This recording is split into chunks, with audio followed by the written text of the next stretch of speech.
Okay, तो आज का जो अपना टॉपिक है, ठीक है, वो है कंट्रोल एंड कोऑर्डिनेशन। तो अपन इसमें पढ़ेंगे कि क्या होता है कंट्रोल, क्या होता है कोऑर्डिनेशन, ठीक है, इन दोनों वर्ड्स का मतलब क्या है और ये किस रेस्पेक्ट में बात हो रही है। कंट्रोल, तो जैसे कंट्रोल वर्ड का अगर आप समझोगे कि कंट्रोल वर्ड का मतलब क्या होता है, तो किसी को कंट्रोल करना, ठीक है, अपने आप को कंट्रोल करना, अपने एक्शंस को कंट्रोल करना, ठीक है, अपनी किसी आदत पे कंट्रोल करना। तो अपन कंट्रोल वर्ड को ऐसे जनरली कैसे यूज़ करते हैं कि किसी चीज़ को रोकना, उसको अपनी लिमिट में रखना, मतलब उसे कंट्रोल करना। दूसरा वर्ड है कोऑर्डिनेट। कोऑर्डिनेशन से आप क्या समझते हो? कोऑर्डिनेशन का मतलब होता है कि कोई दो चीज़ें हैं, ठीक है, वो आपस में मिलकर, आपस में समन्वय बिठा के कोई अपना एक काम कर रही हैं, तब अपन बोलते हैं कि वो कोऑर्डिनेशन है। जैसे अब आप सपोज दो लोग हैं, ठीक है, दोनों को मिलके एक काम करना है, तो अपन क्या बोलते हैं कि तुम दोनों आपस में मिलके कोऑर्डिनेट कर लो। मतलब कोऑर्डिनेशन के लिए एक से, ठीक है, एक से ज़्यादा होना चाहिए आपके पास चीज़ें, तब जाके आप बोलोगे कि हाँ भाई हम क्या कर रहे हैं, हम कर रहे हैं कोऑर्डिनेट।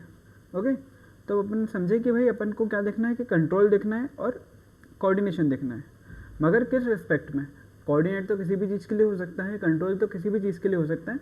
हम यहाँ पे पढ़ रहे हैं बायोलॉजी, तो बायोलॉजी के रेफरेंस में हमारी ह्यूमन बॉडी के रेस्पेक्ट में कंट्रोल का क्या मतलब होता है, कोऑर्डिनेशन का क्या मतलब होता है, ठीक है, हम अपने अंदर अपनी बॉडी में क्या चीज़ें कंट्रोल कर सकते हैं और अपने बॉडी के ऑर्गन्स कैसे कोऑर्डिनेट करते हैं, बॉडी के अलग अलग टिश्यूज़ कैसे कोऑर्डिनेट करते हैं, ठीक है, अपन जो भी कुछ बोलते हैं या लिखते हैं या कुछ भी काम करते हैं, तो वो प्रोसेस कैसे हो रही है कोऑर्डिनेशन की, ठीक है, अपन उसके बारे में आज डिस्कस करेंगे कि ये प्रोसेस बॉडी में होती कैसे है, कोऑर्डिनेशन होता कैसे है और कंट्रोल अपन डेवलप कैसे करते हैं, ठीक है।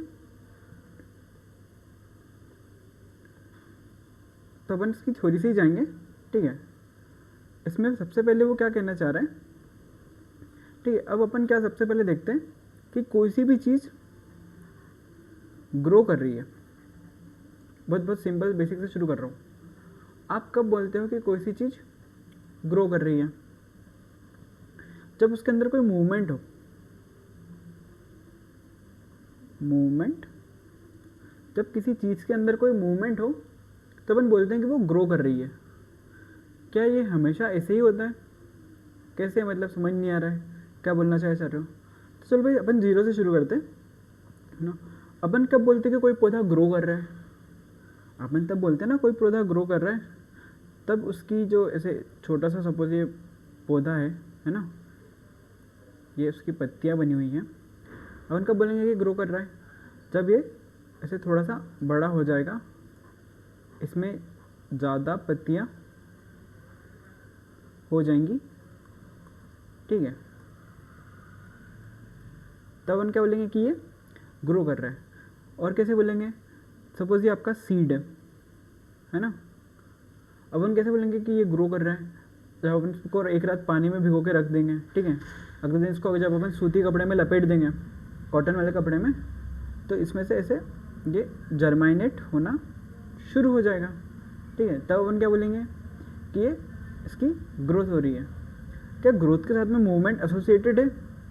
यहाँ तो मूवमेंट एसोसिएटेड है, हमें दिख रहा है कि हाँ भाई जब ये यहाँ से ग्रो कर रहा है, सीड में से सीडलिंग ग्रो कर रहा है, ठीक है, जब ये बीज जर्मिनेट हो रहा है तो उसमें मूवमेंट तो हो रही है, बीज के अंदर, सीड के अंदर एक कुछ तो मूवमेंट हुई ना, तभी तो वो पोर्शन आगे निकल के बड़ा हुआ। तो यहाँ पे मूवमेंट तो हो रही है, ठीक है। अब अपन ये देखना चाह रहे हैं क्या सभी मूवमेंट ग्रोथ होती है? मूवमेंट तो अपन बहुत सारी देखते हैं। कैसी बहुत सारी मूवमेंट देखते हैं? मूवमेंट अपन डेली लाइफ में बहुत सारी देखते हैं। जैसे कि कोई छोटा बच्चा किसी खिलौने के पीछे दौड़ लगा रहा है, ठीक है, कोई कैट है जो किसी चूहे को देख के दौड़ लगा रही है, कोई बिल्ली किसी चूहे को देख के दौड़ लगा रही है, ठीक है, कोई छोटा बच्चा है वो किसी खिलौने को देख के दौड़ लगा रहा है। आप पार्क में खेलने जा रहे हो, अब वहाँ पर दौड़ा भागी कर रहे हो, तो क्या आपकी मूवमेंट हो रही है? तो मूवमेंट तो वहाँ पे प्रेजेंट है। क्या उसको आप ग्रोथ बोलोगे? क्या किसी बिल्ली का चूहे के पीछे दौड़ना उसको आप ग्रोथ बोलोगे? ठीक है। क्या किसी, ठीक है, किसी बच्चे का खेलना आप उसको ग्रोथ बोलोगे? नहीं, वो तो खेल रहा है, उसके लिए तो एक फन टाइम एक्टिविटी है, वो ग्रोथ है क्या?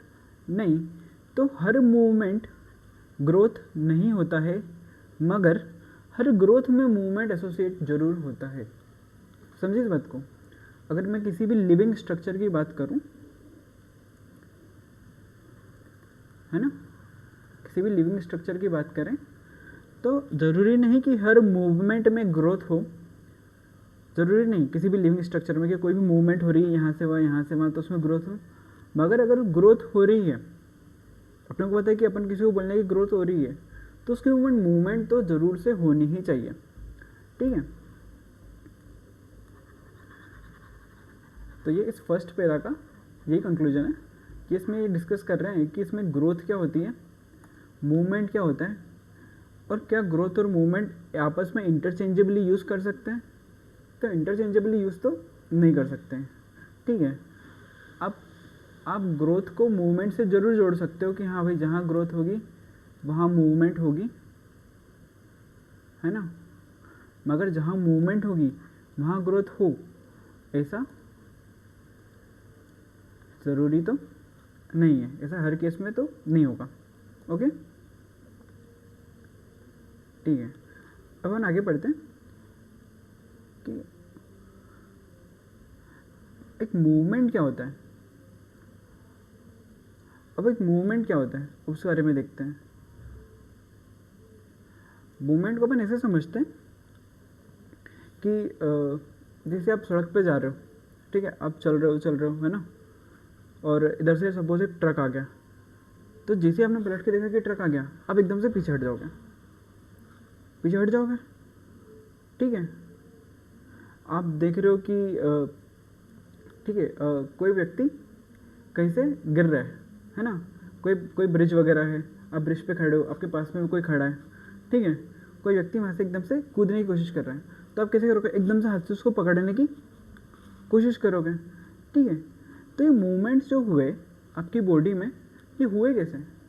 ये मूवमेंट आपने एकदम से स्पॉन्टेनियसली कर दिए क्या? नहीं, ये मूवमेंट जो आपके इन्वायरमेंट में जो चेंज हुआ, उसका उन सर्कमस्टेंसेस की वजह से ये मूवमेंट हुए। तो मूवमेंट होता कैसे है? कोई भी मूवमेंट तब पॉसिबल है जब आपके इन्वायरमेंट में चेंज हो रहा हो।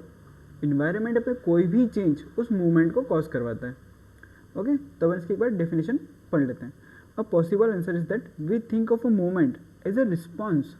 ये रिस्पॉन्स है किस चीज़ का? टू अ चेंज, किसी चेंज का रिस्पॉन्स है। कहाँ पे? Change in the environment of the organism. Environment of the organism से क्या मतलब? जैसे अभी अपन इंसान की बात कर रहे थे, ठीक है, तो अभी ये ऑर्गेनिज्म है, ये इसके इन्वायरमेंट में, यहाँ से अगर सपोज कोई वो आ गया है, यहाँ से ट्रक वगैरह आ गया है, ठीक है, और वो इसको हिट करने वाला है, तो ये इसके इन्वायरमेंट में ये तो एक चेंज ही है। तो इस चेंज की वजह से एकदम से पीछे हट जाएगा और उसने मूव किया। तो जब भी किसी भी ऑर्गेनिज्म के इन्वायरमेंट में कोई चेंज होगा, उसका रिस्पॉन्स होता है मूवमेंट, ठीक है। The cat may be running because it has seen a mouse, ठीक है, अपन ने देख लिया था कि बिल्ली दौड़ लगा रही है, वो मूवमेंट है, पर वो दौड़ क्यों लगा रही है? हो सकता है उसको कोई चूहा दिख गया हो, ठीक है। Not only that, we also think of movement as an attempt. कैसा attempt? By living organism to use changes in the environment to their advantage. Okay, अभी क्या कहना चाह रहा है कि मूवमेंट सिर्फ रिस्पॉन्सेज ही नहीं होता है, तो फिर मूवमेंट क्या होता है? मूवमेंट ये भी हो सकता है कि जो एटमॉस्फेयर में चेंज हो रहा है, अपने ऑर्गेनिज्म के एटमॉस्फेयर में चेंज हो रहा है, उस चेंज को ऑर्गेनिज्म कैसे अपने बेनिफिट के लिए यूज़ कर ले। अब इसका कैसा मतलब है? इसका मतलब बहुत आसान है। इसको आप ऐसे समझो कि सपोज अगर सूरज निकला है, ठीक है, ये सूरज आया, और सपोज यहाँ पे कोई प्लांट है,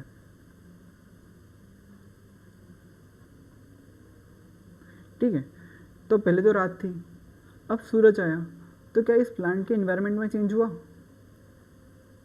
प्लांट के इन्वायरमेंट में तो चेंज हुआ, ठीक है। अब ये सूरज आया, तो इस चेंज को इसने यूज़ कैसे किया? इस चेंज को इसने यूज़ किया अपने बेनिफिट के लिए। कैसे? इसने कराई फोटोसिंथेसिस, ठीक है। तो अपन क्या बोलते हैं कि प्लांट जो है वो धूप में, सनशाइन में अच्छे ग्रो करते हैं, ठीक है। अगर आप एडिक्वेट वाटर दे रहे हो प्लांट्स को, तो वो सनशाइन में अच्छा ग्रो करेगा। उसका रीज़न ये है क्योंकि वो जब भी सनशाइन के प्रेजेंट में होगा, वो अपना खाना अच्छा बनाएगा, ठीक है। तो ये जो ऑर्गेनिज्म के इन्वायरमेंट में चेंज हो रहा था, प्लांट के इन्वायरमेंट में जो सनलाइट का आना था, ठीक है, उसको इसने पॉजिटिवली यूज़ करके अपना खाना बना लिया, अपने आप को ग्रो करने के लिए यूज़ किया। Okay, wait a minute.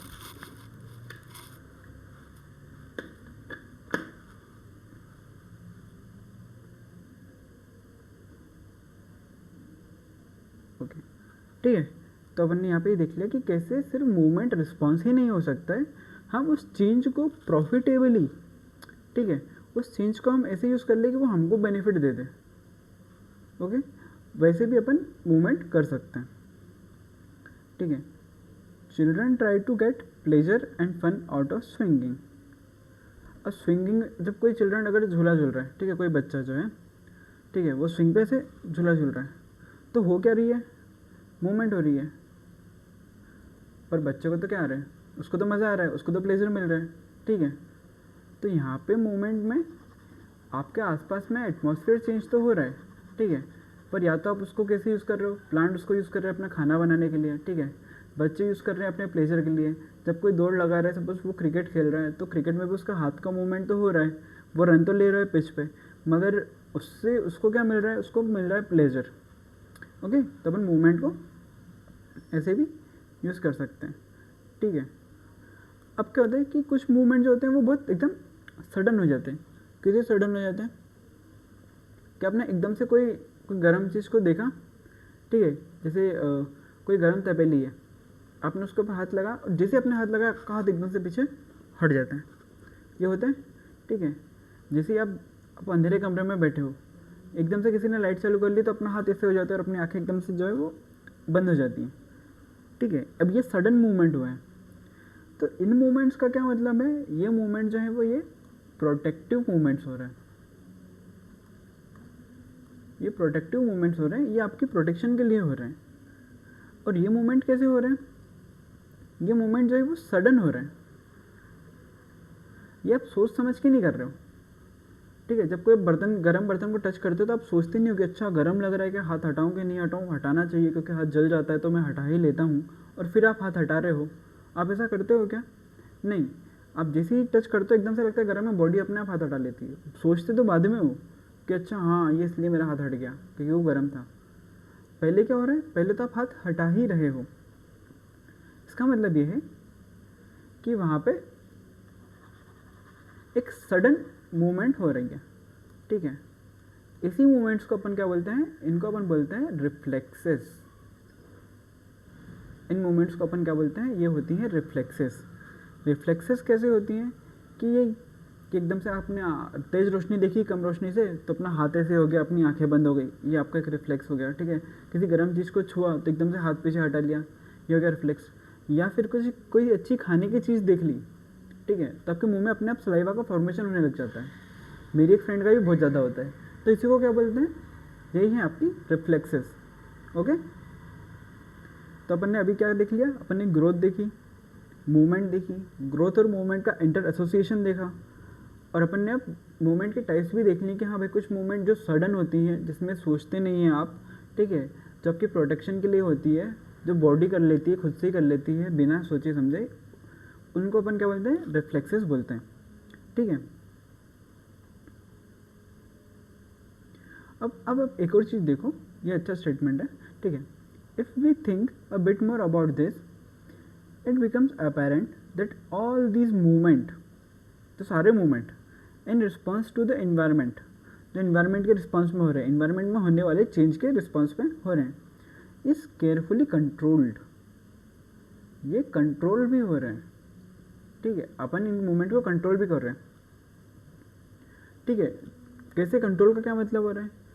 कि भैया जब आप देख रहे हो कि गाड़ी आ रही है, ट्रक आ रहा है ना, तब वहाँ से एकदम से हट जा रहे हो, ठीक है, पीछे आ रहे हो, वो मूवमेंट पे आपका कंट्रोल है। वरना मूवमेंट तो और कौन सी हो सकती है, आप डांस भी तो करने लग सकते हो वहाँ पर, ठीक है। अब उस गाड़ी के आगे भी तो दौड़ लगा सकते हो कि पीछे से ट्रक आ रहा है, मैं सामने खड़ा हूँ तो मैं इधर आगे दौड़ लगाता हूँ, एक ये मूवमेंट भी तो हो सकता है। पर नहीं, ये सारे मूवमेंट नहीं हुए। मूवमेंट कौन सा हुआ कि आप एकदम से रास्ते से साइड में हट गए। तो एक मूवमेंट, ये बहुत कंट्रोल्ड मूवमेंट हुआ, ठीक है। मूवमेंट तो बहुत सारे थे जो उस पोजीशन पे उस समय पे हो सकते थे या किए जा सकते थे, मगर आपकी बॉडी ने क्या डिसाइड करा, आपके माइंड ने क्या डिसाइड करा कि नहीं, हट जाना ही मेरे लिए उचित है उस टाइम में। तो ये बहुत कंट्रोल्ड मूवमेंट है कि बॉडी जो है बहुत स्पेसिफिक मूवमेंट करती है किसी भी चेंज के रिस्पॉन्स में, बहुत सोच समझ के एक वो मूवमेंट होता है, ठीक है। कोई सा भी मूवमेंट नहीं हो सकता है, ठीक है। अब कैसे, इसका दूसरा का एग्जांपल दे रखा है इसने कि जब भी जैसे क्लास चल रही है ना, एक क्लासरूम है, जब ऐसे बच्चे आपस में बैठे हैं और सामने यहाँ पे टीचर पढ़ा रहा होता है, ठीक है, तो यहाँ पे बच्चे क्या ज़ोर से बात करते हैं, नहीं, यहाँ पे बच्चे कैसे धीरे धीरे विस्पर करते हैं। तो अब ये इनको कौन बता रहा है कि नहीं भाई हमको विस्पर ही करना है, हमको धीरे से ही बात करनी है, क्योंकि यहाँ पे किया जा सकता है, कोई ज़ोर से भी तो बोल सकता है, ठीक है, आप ज़ोर से भी तो बोल सकते हो, मगर आपके माइंड ने डिसाइड करा कि नहीं, ये समय नहीं है ज़ोर से बोलने का, यहाँ पे हमें विस्पर करना है, हमें धीरे धीरे बोलना है। तो ये कंट्रोल कि नहीं, हम ज़ोर से नहीं बोलेंगे, हम धीरे बोलेंगे, ये आपका माइंड कंट्रोल कर रहा है और वो आपकी टंग से ये करवा रहा है, ठीक है। Therefore, such controlled movement must be connected to the recognition of various events in the environment, ठीक है, followed by only the correct movement in response। वही जो मैं अभी थोड़ी देर पहले आपको बात बता रहा था, इसमें वही है कि करेक्ट मूवमेंट जो है ना हमारे लिए अप्रोप्रिएट, हम वही करेंगे, ठीक है। रिस्पॉन्सेज में तो बहुत सारे मूवमेंट हो सकते हैं कि ट्रक आ रहा है तो सोने डांस भी कर सकते हो, ठीक है, भांगड़ा भी कर सकते हो, ठीक है, गाना भी गा सकते हो, ठीक है, आप कुछ भी कर सकते हो, मगर करेक्ट रिस्पॉन्स क्या है कि भाई साइड में हट जाओ, ट्रक आ रहा है तो साइड में हट जाओ, ये है करेक्ट रिस्पॉन्स। तो हमारा ब्रेन जो है वो डिसाइड करता है कि नहीं, मूवमेंट तो बहुत सारे हो सकते हैं, मगर हमें करेक्ट रिस्पॉन्स चाहिए, ठीक है।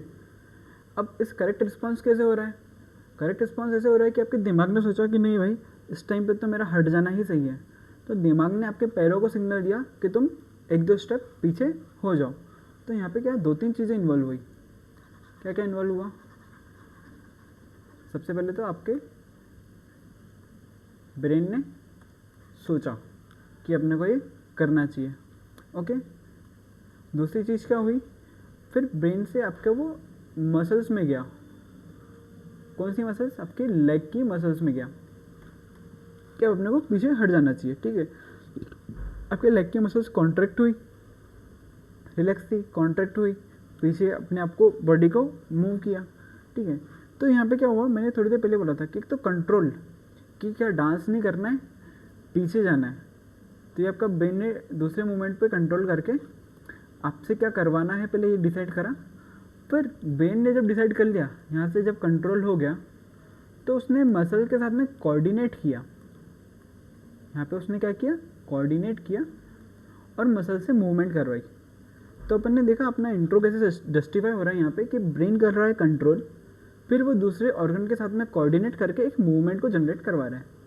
तो अपन यही पढ़ने वाले हैं कि कैसे ये पूरा सिस्टम जो है वो काम करता है, कैसे होता है कंट्रोल और कैसे होता है कोऑर्डिनेशन, ठीक है।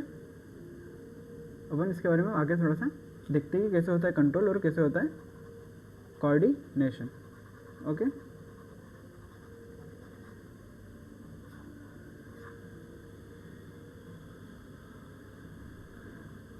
अब अपन सबसे पहले देख रहे हैं चैप्टर में अपन एनिमल्स का भी पढ़ने वाले हैं और प्लांट्स का भी पढ़ने वाले हैं। तो जो एनिमल्स का होता है, ठीक है, वो कॉम्प्लेक्स होता है। एनिमल्स के अंदर कंट्रोल और कोऑर्डिनेशन के लिए क्या होता है, नर्वस सिस्टम रहता है। नर्वस सिस्टम का ही ये काम रहता है, कौन सा काम रहता है, कंट्रोल एंड कोऑर्डिनेशन का काम किसका रहता है, नर्वस सिस्टम का रहता है, ठीक है।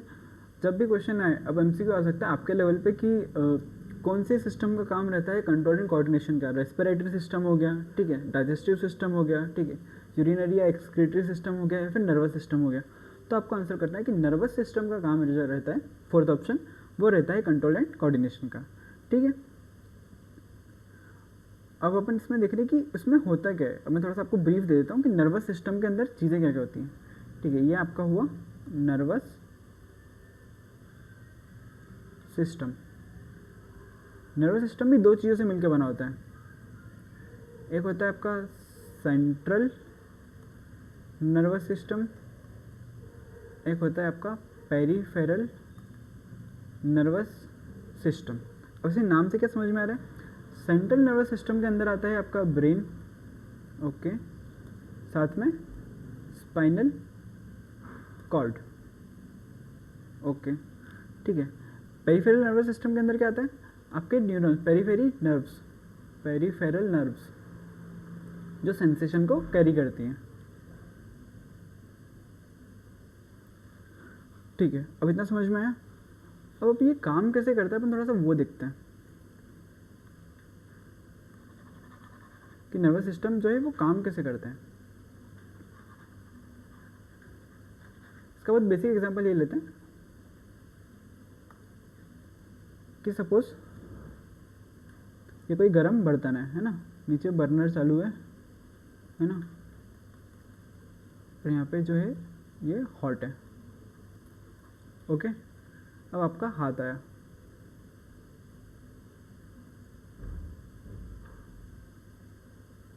है ना, जब आपने इसको अगर टच करने की कोशिश करी या फिर आपने इसको जरा सा एकदम स्लाइडली टच किया, ठीक है, क्या हुआ, तो यहाँ पे कुछ तो होगा। अभी अपने को नहीं पता क्या है, ठीक है, अब वो नहीं पता, अपने को तो पता है कि भाई कोई नर्वस सिस्टम होता है जो अपना सारा कंट्रोल और कोऑर्डिनेशन कंट्रोल करता है, और उसके अंडर ये एक एक्टिविटी है जो हो रही है। तो अपन एक्टिविटी डिस्कस कर रहे हैं और अपन वहाँ से फिगर आउट कर रहे हैं कि उसके अंदर है क्या। तब यहाँ पे कुछ तो होगा जिसने डिटेक्ट करा कि अरे टेम्परेचर बहुत ज़्यादा है आपकी उंगलियों के पास में। तो यहाँ पे क्या है, यहाँ पे है पेरिफेरल नर्व,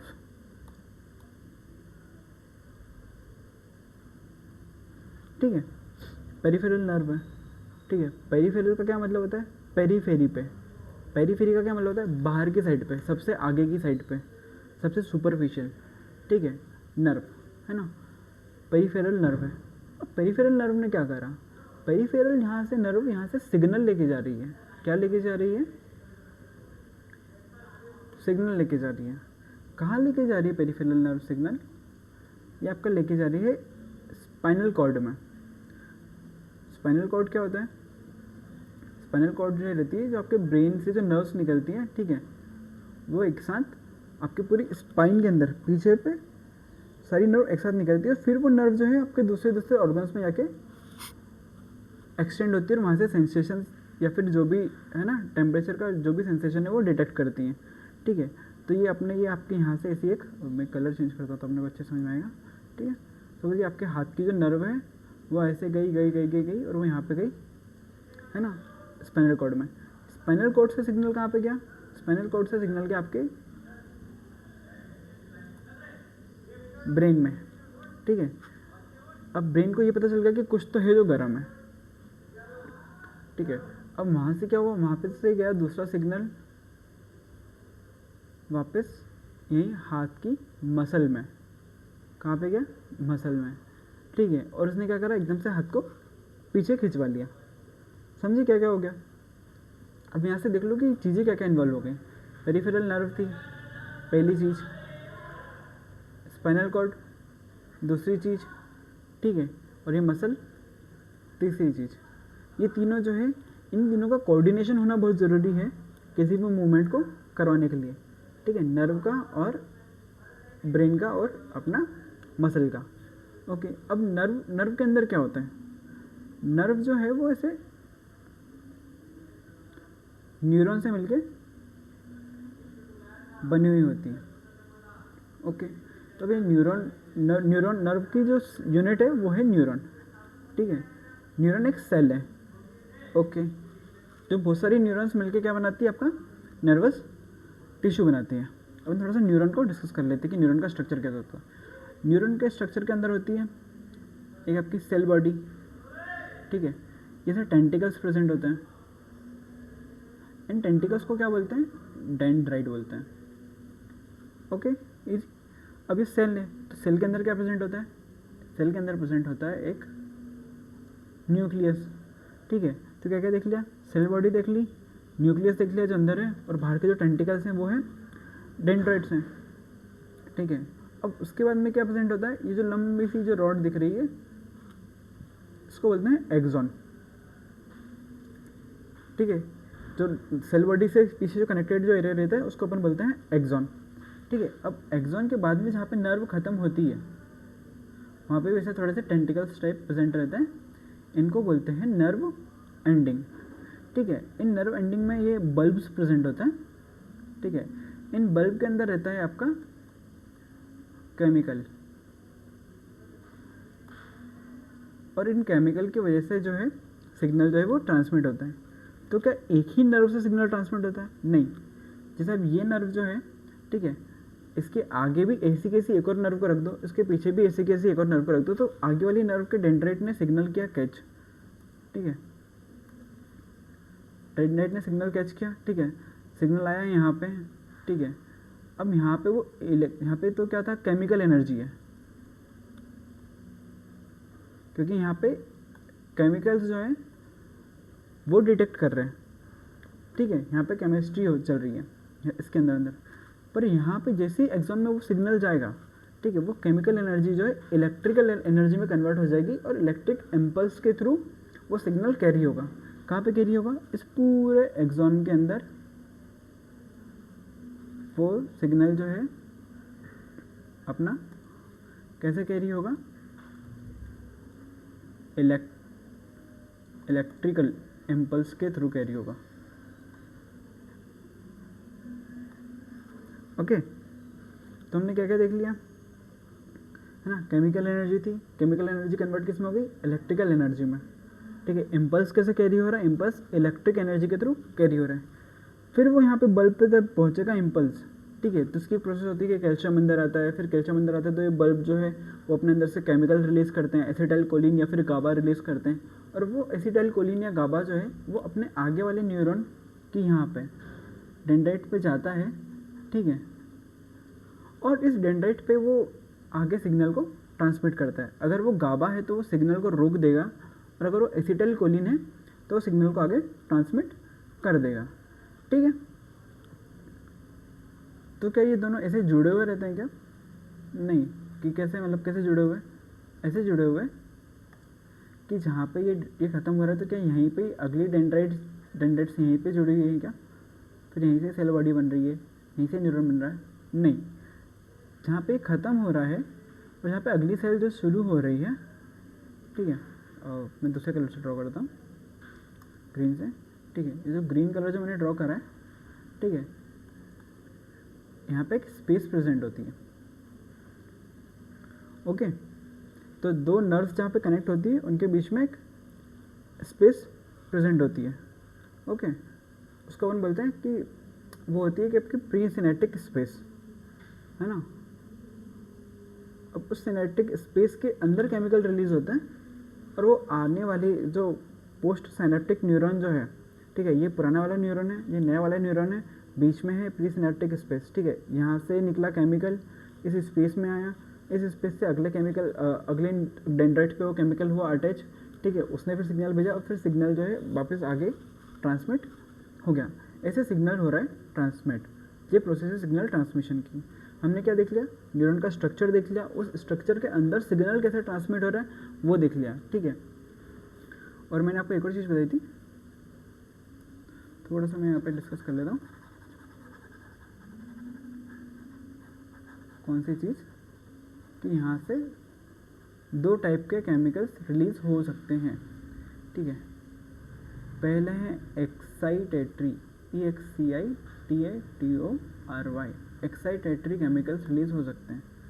ठीक है, दूसरे रिलीज हो सकते हैं इनहिबिटरी। इनका क्या मतलब होता है, एक्साइटेटरी मतलब वो आगे वाली नर्व सेल को एक्साइट करेंगे। ठीक है, उस एक्साइटेटरी केमिकल का एग्जांपल क्या है, उसका एग्जांपल है एसिटाइल कोलिन। इसको शॉर्ट फॉर्म में ACH लिखते हैं, ठीक है। तो इस इनहिबिटर का एग्जांपल क्या है, इसका एग्जांपल है गाबा, ठीक है। तो आपने देखा होगा कि आपके घर में अगर कोई एजेड कोई पेशेंट है या फिर घर में कोई दवाई ले रहा है, तो अगर वो गाबा की टेबलेट्स ले रहा है, ठीक है, तो उसको ऐसे थोड़ा सा हेलुसिनेशन टाइप होता होगा, उसका फंक्शन बॉडी फंक्शन थोड़ा सा स्लो डाउन हो जाता होगा, उसको थोड़े से चक्कर जैसे महसूस होते होंगे या फिर उसको थोड़ी सी नींद ज़्यादा आती होगी, ठीक है। क्यों? क्योंकि गाबा जो है वो न्यूरॉन्स को इनहिबिट कर दे रहा है, वो सिग्नल को ट्रांसमिट नहीं होने दे रहा है, तो बॉडी जो है वो थोड़ी सी आपकी स्लो, बॉडी का जो है ना फंक्शनिंग जो है वो थोड़ी सी स्लो हो जाती है। ओके, अब अपन एक बार इसकी थ्योरी देख लेते हैं। नहीं, मैं थोड़ा सा और एक्सप्लेन करता हूँ इसमें। अपन ने क्या देखा कि अभी अपन ने सिर्फ न्यूरॉन का देखा है, पर अपन क्या क्या डिस्कस कर रहे थे कि न्यूरॉन होगा, ठीक है। न्यूरॉन कहाँ पे जा रहा है, स्पाइनल कॉर्ड में जा रहा है, ओके, वो भी देख लिया। अब स्पाइनल कॉर्ड से वो कहाँ पे जा रहा है, स्पाइनल कॉर्ड से वो जा रहा है आपके ब्रेन में, ठीक है। ब्रेन को भी अपन बाद में देखेंगे कि ब्रेन में कहाँ जा रहा है, ठीक है। अब ब्रेन से वापस वो कहाँ पे आ रहा है, मसल पे आ रहा है, ठीक है।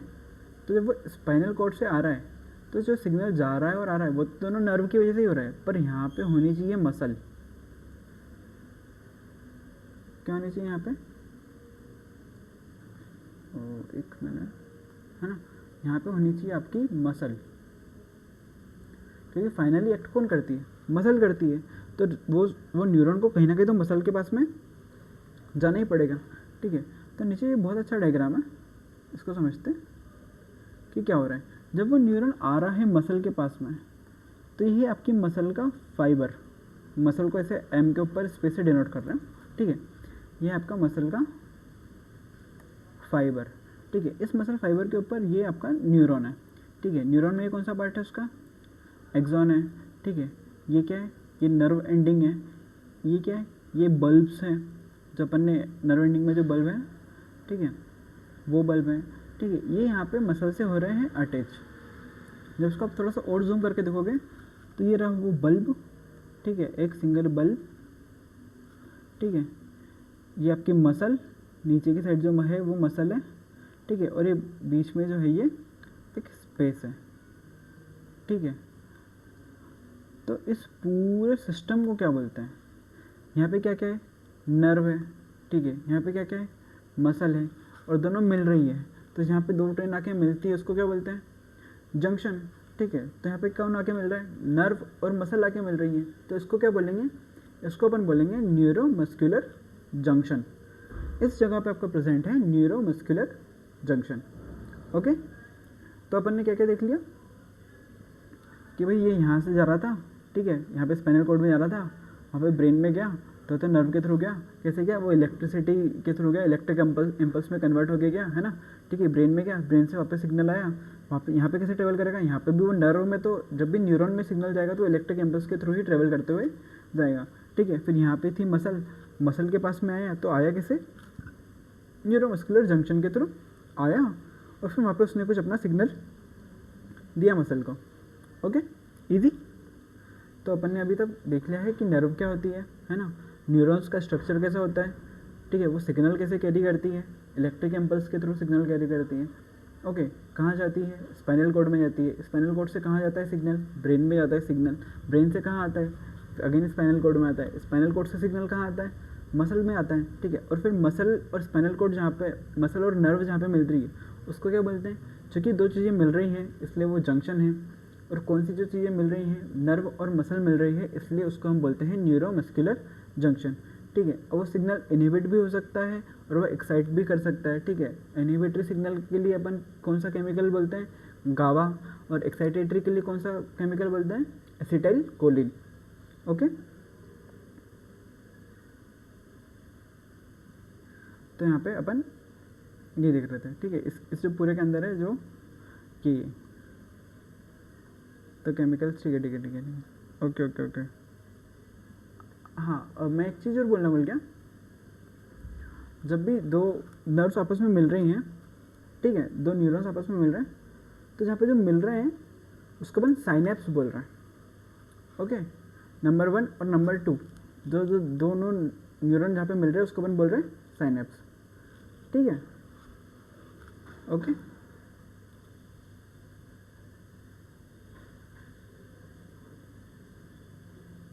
अब इसमें देख लेते हैं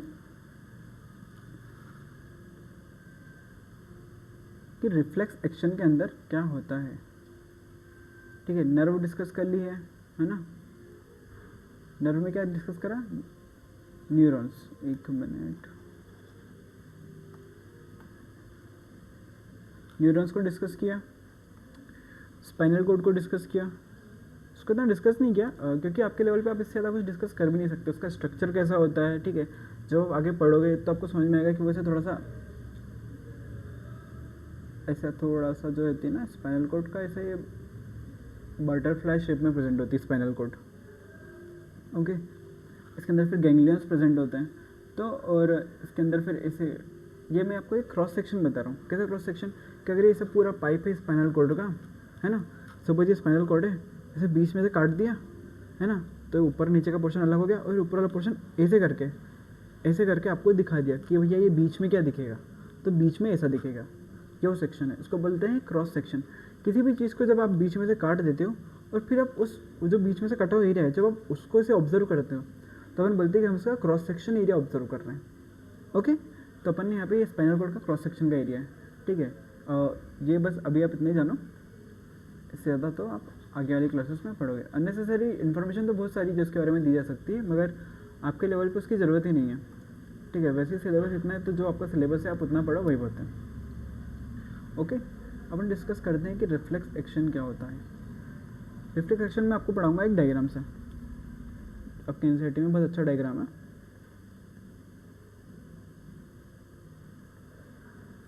ये रहा।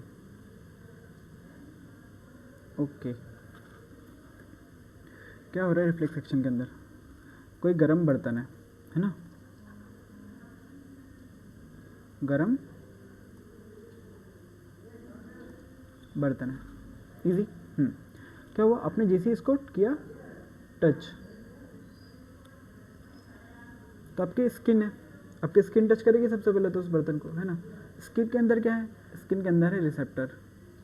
ठीक है, कौन से रिसेप्टर, हीट वाले और पेन वाले। ठीक है, मतलब थर्मो रिसेप्टर। ठीक है, तो वो टेम्परेचर को डिटेक्ट कर लेंगे कि टेम्परेचर ज़्यादा है कि कम है।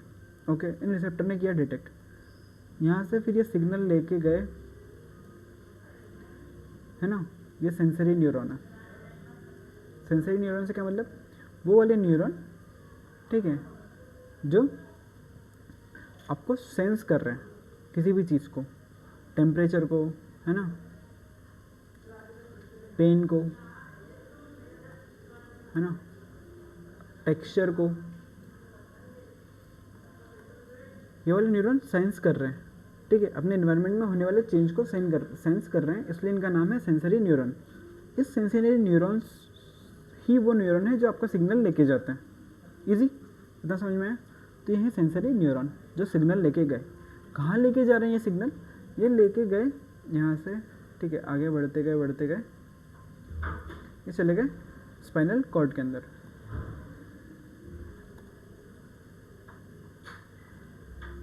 स्पाइनल कॉर्ड किसका पार्ट है, स्पाइनल कॉर्ड जो है वो CNS, सेंट्रल नर्वस सिस्टम का पार्ट है। तो जो सेंसरी न्यूरॉन ये किसका पार्ट है, ये आपके पेरिफेरल नर्वस सिस्टम का पार्ट है। ओके, तो अब यहाँ से क्या हुआ कि न्यूरॉन्स जैसे ही सेंसेशन को लेके गए, है ना, कहाँ तक लेके गए, आपके स्पाइन तक लेके गए। ठीक है, अब स्पाइन के बीच में एक आएगा न्यूरॉन जिसको अपन बोलते हैं रिले न्यूरॉन। ठीक है, वो इन्फॉर्मेशन इस रिले न्यूरॉन को देंगे। ठीक है, कि कुछ तो हो गया है, कि तो टेम्परेचर बहुत ज़्यादा बढ़ गया है, फिर टेम्परेचर बहुत ज़्यादा कम है, बहुत ठंडा भी है, तो भी कि मतलब कुछ तो है जो नॉर्मल नहीं है, कुछ तो एबनॉर्मल है। ठीक है, अब ये रिले न्यूरॉन क्या करेगा, एक तो इन्फॉर्मेशन भेज देगा ब्रेन में कि भैया कुछ तो गड़बड़ हो रही है ना। पर जब तक ब्रेन के पास में इन्फॉर्मेशन जाएगी, ब्रेन उस इन्फॉर्मेशन को प्रोसेस करेगा और ब्रेन सिग्नल देगा कि अपना हाथ वहाँ से हटाओ क्योंकि वो चीज़ गर्म है। तब तक तो हो सकता है कि आपका हाथ जल जाए, हो सकता है कि बहुत देर हो जाए। ठीक है, तो फिर क्या होगा, हमारी बॉडी जो है एक मसल मेमोरी डेवलप कर लेती है। ठीक है, चीज़ों से सीख के हम अडॉप्ट हो जाते हैं। यही प्रोडक्टिव फीचर है कि एक दो बार आपका हाथ जला होगा तो आपकी बॉडी ने देख लिया कि नहीं कुछ गर्म होता है तो हाथ जल जाता है, तो वहाँ से तो हाथ हटाना होता है। तो हम इस प्रोसेस का वेट नहीं कर रहे हैं। किस चीज़ का वेट नहीं कर रहे हैं? कि मैसेज ब्रेन तक जाए और वो प्रोसेस हो, ठीक है, और वो वापस आए। इतनी देर में तो हो सकता है कि हमारा हाथ जल जाएगा। तो क्या हो रहा है? तो यहाँ पे ये हो रहा है कि जैसे ही सिग्नल ब्रेन को गया, ठीक है, जैसे ही सिग्नल इस रिले न्यूरॉन के पास में आया, इसने यहीं से ही मोटर न्यूरॉन को सिग्नल भेज दिया। अब ये मोटर न्यूरॉन क्या है? ये मोटर न्यूरॉन वो न्यूरॉन है जो जाके आपकी मसल पे अटैच होगा, ठीक है, जो neuromuscular junction NMJ neuromuscular junction का फॉर्मेशन करेगा, जो आपकी मोटर एक्टिविटी करवाएगा, ठीक है। तो यहाँ से सिग्नल स्पाइनल कॉर्ड से कहाँ चले गया? मोटर न्यूरॉन के पास में चले गया वो सिग्नल, ठीक है। अब वो सिग्नल कहाँ गया? वो गया आपकी मसल के पास में, ठीक है। मसल कौन सी मसल? मसल है इफेक्टर मसल। उसका नाम इफेक्टर मसल क्यों है? ठीक है, क्योंकि वही मसल है जो जिससे अपन काम करवाएंगे, ठीक है, जो इफेक्ट प्रोड्यूस करेगी, ठीक है। फाइनल इफेक्ट कौन सी मसल प्रोड्यूस करेगी? इफेक्टर मसल प्रोड्यूस करेगी। ओके, तो अपन यहाँ पे देख लेते कि हुआ क्या है ना।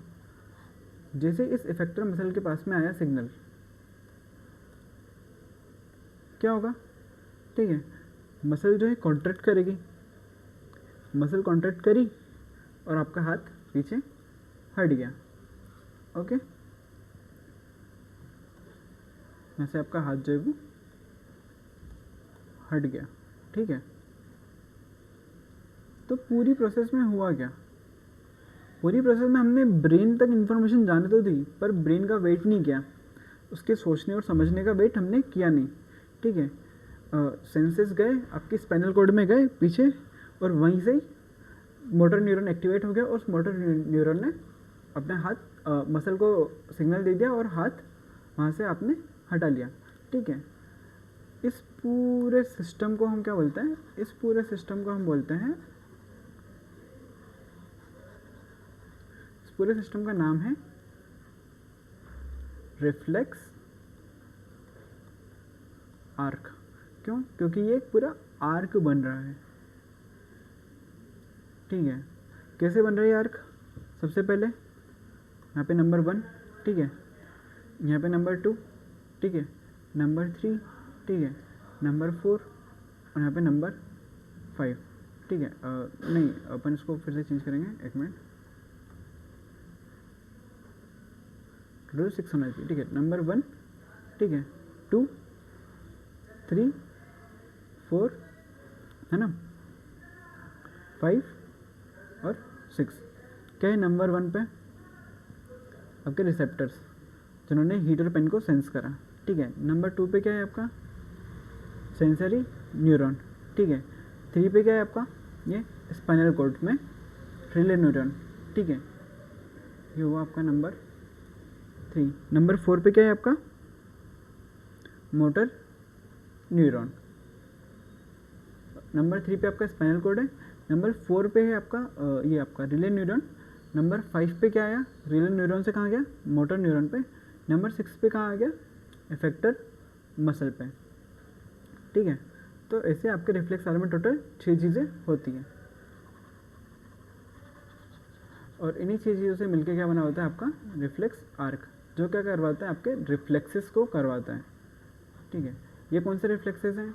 ये वैसे रिफ्लेक्सेस हैं कि एकदम से लाइट, अगर आप अंधेरे में हो एकदम से बाहर आ गए, ठीक है, तो आप अपने हाथ को ऐसे कर लेते हो, अपनी आंखों को आप बंद कर लेते हो। जब किसी गर्म ऑब्जेक्ट को आप टच करते हो तो एकदम से आप अपना हाथ वहाँ से हटा लेते हो। ये सब आपके रिफ्लेक्सेस हैं, ठीक है। ये रिफ्लेक्सेस जो है ये आपके पर्टिकुलर एक रिफ्लेक्स आर्क होती है, उसके थ्रू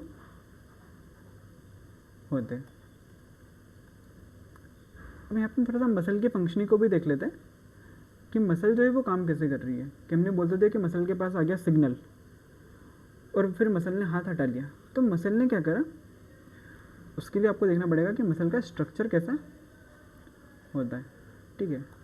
जब मसल का स्ट्रक्चर डिस्कस करते हैं तो मसल के अंदर प्रेजेंट होते हैं मसल फाइबर्स, ठीक है। मसल के अंदर क्या प्रेजेंट होते हैं? Muscle fibres. मसल फाइबर्स कैसे बने हुए होते हैं? ठीक है, मसल फाइबर्स के अंदर प्रेजेंट होते हैं फिलामेंट्स मसल के, ठीक है। इन मसल फिलामेंट में कौन से फिलामेंट होते हैं? एक्टिन और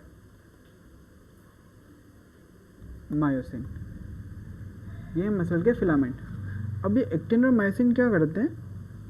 जैसे ऊपर एक के ऊपर एक ऐसे अरेंज रहते हैं, ठीक है, और ये अपने शेप का चेंज करते हैं।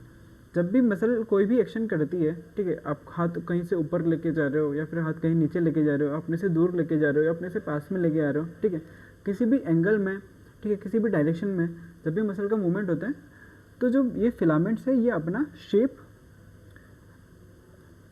अपना साइज चेंज करता है।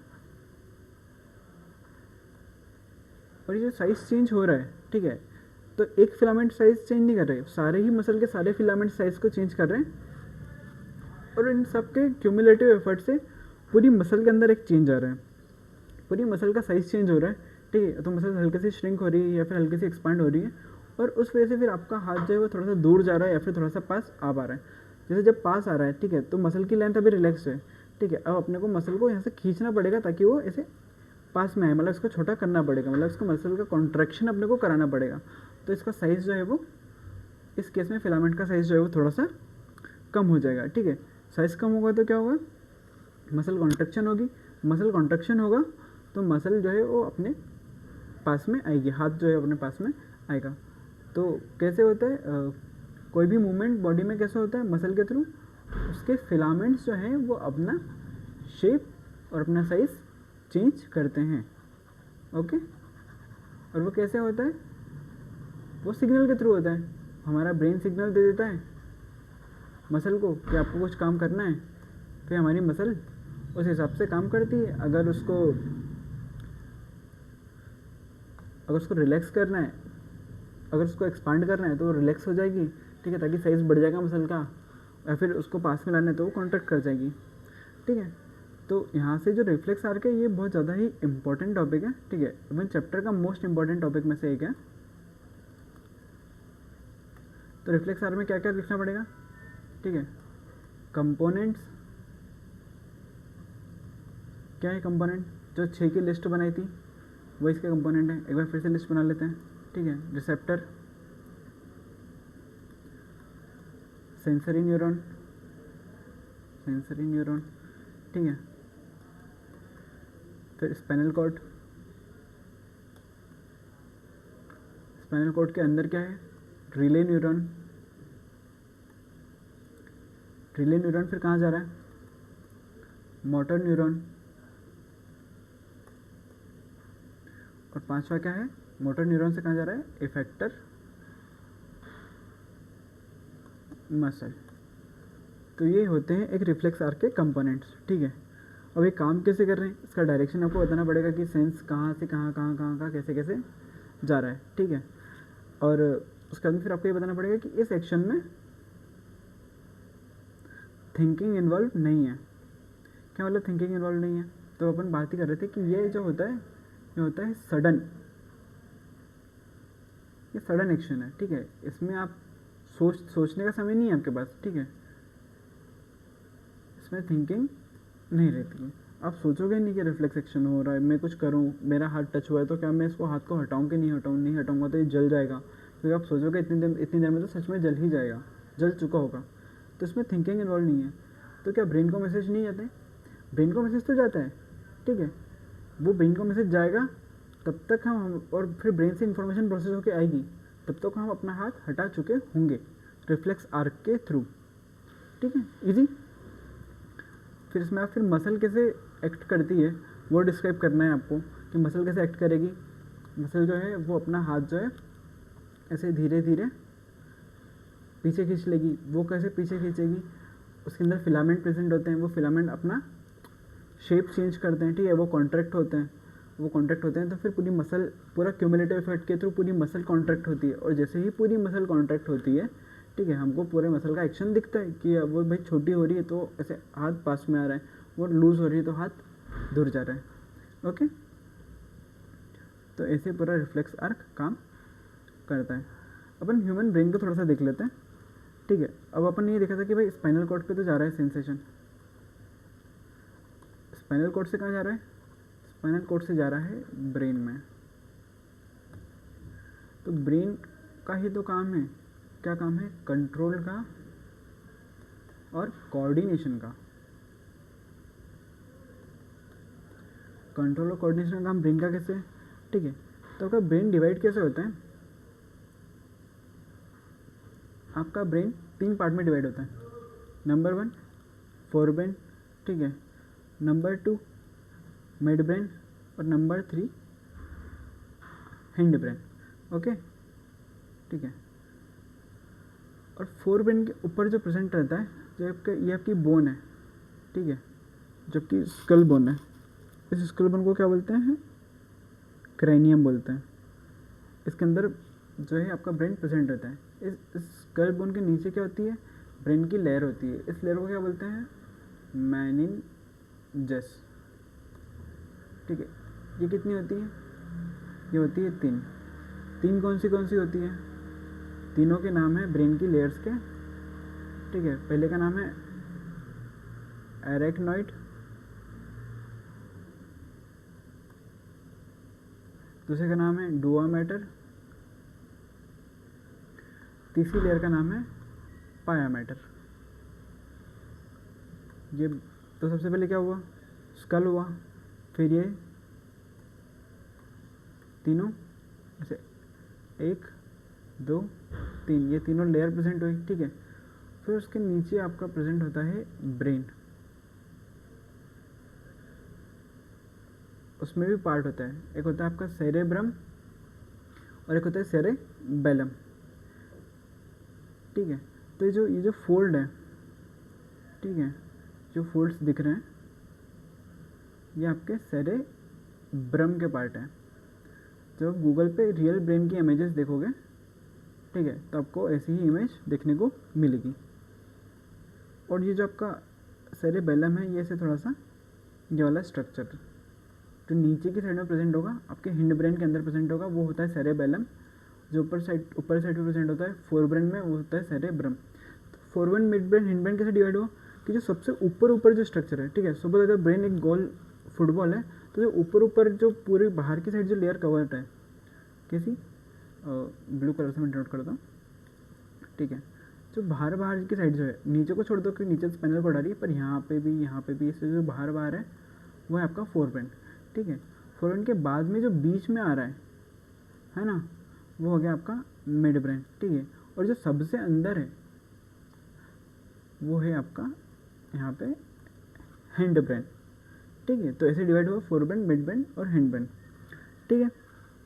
अब फोर ब्रेन के फंक्शन क्या होता है, जो भी आपके कोऑर्डिनेशन वाले फंक्शन है, कोऑर्डिनेशन वाले फंक्शन जैसे स्पीच हो गया, है ना, राइटिंग हो गई, ठीक है, हियरिंग हो गई, ठीक है, विजुअल हो गया, ठीक है। ये सब इंफॉर्मेशन प्रोसेस कहाँ होती है, फोर ब्रेन में होती है। कि जब आपने सपोज मैंने बोला कि आपको लिखना है कि आप किसी का नाम लिखो, आप अपना नाम लिखो, ठीक है, कॉपी के ऊपर अपना नाम लिखो, तो क्या हुआ, आपके कानून ने सुना, जो मैंने कहा वो आपके कानून ने सुना, ठीक है। तो कहाँ पे क्या इन्फॉर्मेशन गई भैया, आपके विजुअल, वो आपके हियरिंग वाले एरिया में सबसे पहले, तो ठीक है। तो एक नंबर सबसे पहले कहाँ गई, हियरिंग वाले एरिया में इन्फॉर्मेशन हुई प्रोसेस, ठीक है। वहाँ से सिग्नल क्या आपके राइटिंग वाले एरिया को कि भैया हमको कुछ लिखवाना है।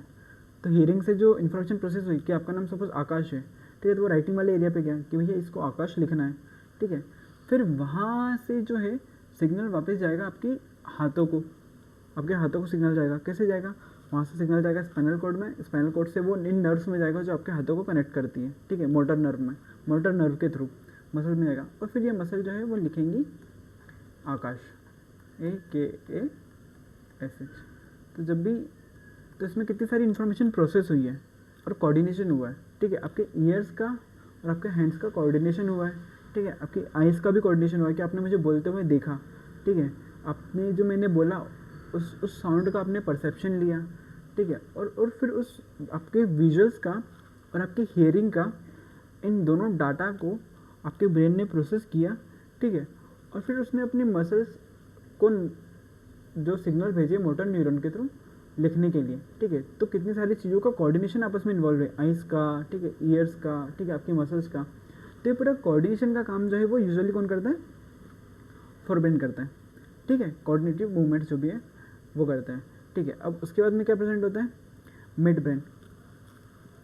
मिड ब्रेन का काम क्या होता है, मिड ब्रेन के अंदर जो है ना जो आपकी बॉडी में जो सेंसर्स प्रेजेंट है, ठीक है, कौन से सेंसर, आपकी बॉडी जो है पूरी, अपन ये तो हमेशा ही पढ़ते थे कि भैया सब कुछ जो है बॉडी में कौन कंट्रोल करता है, ब्रेन कंट्रोल करता है। अब वो कंट्रोल कैसे कर रहा है, क्योंकि ब्रेन को कैसे तो पता चल रहा होगा ना कि कुछ गलत है, कंट्रोल करेगा तभी तो वो सही करेगा, जब कुछ गलत आप उसको पता चलेगा। तो गलत कैसे पता चलेगा, गलत आप उसको पता चलता है सेंसर से। वो सेंसर्स कहाँ पे प्रेजेंट होते हैं, सिग्नल कहाँ पे देते हैं, हाइपोथैलेमस और पिट्यूटरी में। कौन से सेंसर थे वो, हाइपोथैलेमस में फूड का, भाई भूख लग रही कि नहीं लग रही है, ठीक है, पेट खाली है कि भरा हुआ है। अगर पेट खाली है तो जो हंगर वाला सिग्नल है, ठीक है, वो यहाँ पे आ जाएगा कि भैया पेट में कुछ नहीं है। फिर ये हमको, ये ब्रेन को रिमाइंड कराएगा हाइपोथैलेमस कि भैया पेट में कुछ नहीं है, इसको खाना खाना पड़ेगा, ठीक है। टेम्परेचर का सिग्नल, ठीक है, टेम्परेचर का सिग्नल कैसे जाएगा कि भाई बॉडी का टेम्परेचर बहुत बढ़ रहा है, बॉडी में कुछ तो दिक्कत हो रही है, तो तुम जाके नहा लो, ठीक है, फिर तुम दवाई ले लो। तो ये दवाई लेने का काम तो ये अपने ब्रेन ने हमको सजेस्ट करा, पर हमको पता कैसे चला कि हमको दवाई लेने की ज़रूरत है, क्योंकि टेम्परेचर बढ़ रहा था। वो डिटेक्ट किसने करा, वो डिटेक्ट करा हाइपोथैलेमस ने। तो ऐसे हाइपोथैलेमस का काम यही होता है कि वो ऐसे सिग्नल्स को डिटेक्ट करते हैं, ओके। और फिर उसके बाद में बॉडी का रेगुलेशन मेंटेन करता है। आपको बेसिक मेटाबॉलिक रेट जो है वो हाइपोथैलेमस रेगुलेट करता है, ठीक है, यहाँ से रेगुलेशन हो रही है। बॉडी का फूड को रेगुलेट करता है, बॉडी के टेम्परेचर को रेगुलेट करता है, BMR रेगुलेट करता है हाइपोथैलेमस, ठीक है। पिट्यूटरी ग्लैंड का क्या काम है, इसको बोलते हैं मास्टर्स ग्लैंड, ठीक है। पिट्यूटरी ग्लैंड को और क्या बोलते हैं, मास्टर्स ग्लैंड, ठीक है। ये दूसरे ग्लैंड को सिग्नल देती है कि उसको अब हार्मोन सीक्रेट करना है। तो इसका काम बेसिकली क्या है, हार्मोन्स का रेगुलेशन, हार्मोन्स रेगुलेशन कैसे करती है, हार्मोन को रेगुलेट, ये दूसरी ग्लैंड को सिग्नल देती है, ग्लैंड सिग्नलिंग। क्या सिग्नल देती है कि उसको हार्मोन को सीक्रेट कर रहा है कि नहीं कर रहा है। कैसे कि अगर किसी चीज़ का ज़्यादा हो गया है, कोई सा हार्मोन ज़्यादा निकल गया है, तो उस हार्मोन को स्टॉप करना है, ठीक है, या फिर किसी चीज़ की कमी हो गई है, ठीक है, तो उसको ज़्यादा सीक्रेट करना है, सीक्रेट, और यहाँ पे क्या आएगा, इनहिबिट, ओके। तो ये पिट्यूटरी ग्लैंड का काम है कि वो सिग्नल को सीक्रेट करवाती रहती है और उसको इनहिबिट करवाती है, ठीक है। और आपका फिर हिंड ब्रेन हो गया, ठीक है। हिंड ब्रेन के अंदर वाइटल ऑर्गन्स के आपके जो रहते हैं ना, वाइटल ऑर्गन्स का रेगुलेशन होता है। आपका रेस्पिरेटरी सिस्टम जो हो गया, कुछ हद तक सर्कुलेटरी भी हो गया, ये वाले सिस्टम का रेगुलेशन कि सांस ज़्यादा आ रही है, कम आ रही है, ठीक है, सांस लेना है, सांस नहीं लेना है, वो आपका होता है हैंड ब्रेन से। तो जैसे हर पार्ट ऑफ ब्रेन का अपना अपना एक डेडिकेटेड फंक्शन रहता है, ठीक है, और उस अकॉर्डिंग ब्रेन काम करता है, ठीक है। तो इसमें ह्यूमन ब्रेन में जो मोस्ट इंपॉर्टेंट क्वेश्चन आएगा वो इस स्ट्रक्चर से आएगा, ठीक है। अगर ह्यूमन ब्रेन का क्वेश्चन आता है तो आपको ये डायग्राम बनाना ही पड़ेगा, और इसको बनाने के बाद में आप यहाँ पे आगे इसको डिस्क्राइब कर देना कि फोरब्रेन क्या होता है, फोरब्रेन के अंदर क्या सेरिब्रम होता है, ठीक है, सेरिब्रम का फंक्शन क्या होता है, वो स्पीच हो गया, राइटिंग हो गया, ये सब फंक्शंस को मेंटेन करता है, ठीक है। फिर मिड ब्रेन हो गया, मिड ब्रेन के अंदर क्या आता है, हाइपोथैलेमस आता है, पिट्यूटरी आती है। ये जो स्ट्रक्चर है उसको बोलते हैं कॉर्पस कैलोसम,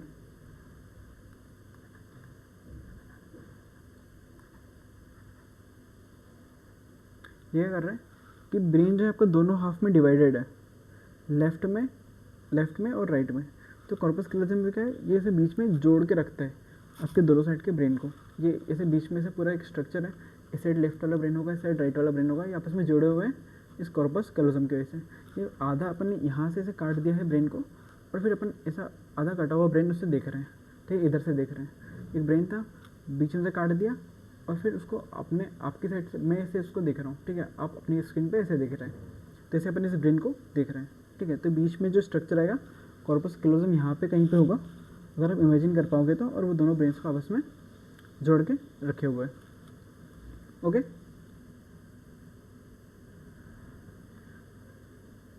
हाइपोथैलेमस देख लिया, पिट्यूटरी देख लिया, ठीक है। तो इसे से अपन ने ह्यूमन ब्रेन भी देख लिया, वो कैसे फंक्शन करता है और उसके क्या काम होते हैं। अब बाकी की जो चीज़ें, ठीक है, कि नर्व टिश्यू काम कैसे करता है, टिश्यू का प्रोटेक्शन कैसे होता है, ये सब अपन नेक्स्ट क्लास में देखेंगे। तो आज अपन ने क्या देख लिया, कंट्रोल क्या होता है, कोऑर्डिनेशन क्या होता है, ठीक है, कंट्रोल और कोऑर्डिनेशन क्या होता है, ठीक है, ये दोनों आपस में कंट्रोल कोऑर्डिनेशन होता कैसे है हमारी बॉडी के अंदर, ठीक है। ग्रोथ और मूवमेंट का क्या एसोसिएशन है, क्या ग्रोथ, सारी ग्रोथ मूवमेंट से रिलेटेड है, हाँ, क्या सारे मूवमेंट्स ग्रोथ से रिलेटेड है, नहीं, ठीक है। मतलब एक ग्रोथ एक मूवमेंट हो सकती है, मगर सारे मूवमेंट ग्रोथ नहीं हो सकते हैं, ठीक है। तो हमने देख लिया कि रिफ्लेक्स क्या होता है, ठीक है। हमने नर्वस सिस्टम के बारे में देखा, उसके पार्ट देखे, सेंट्रल नर्वस सिस्टम और पेरिफेरल नर्वस सिस्टम, उसके अंदर क्या क्या आता है हमने वो देखा, ठीक है। फिर हमने न्यूरॉन का स्ट्रक्चर देखा, फिर हमने न्यूरोमस्कुलर जंक्शन के बारे में सीखा। एक नर्व के अंदर जो सिग्नल है वो ट्रांसमिट कैसे होता है, इलेक्ट्रिक इम्पल्स के थ्रू ट्रांसमिट होता है, हमने वो देखा। और उसके बाद में फिर हमने रिफ्लेक्स एक्शन देखा, उसके अंदर क्या होती है, रिफ्लेक्स आर्क होती है, रिफ्लेक्स आर्क के जो कंपोनेंट्स होते हैं हमने वो देखे कि रिफ्लेक्स आर्क के अंदर होता है क्या क्या है, और रिफ्लेक्स आर्क काम कैसे होता है, उसमें थिंकिंग इन्वॉल्व नहीं होती है, ठीक है। उसके बाद फिर हमने ब्रेन का स्ट्रक्चर देखा। ओके, नेक्स्ट पार्ट अपन अब अगले लेक्चर में कंटिन्यू करेंगे।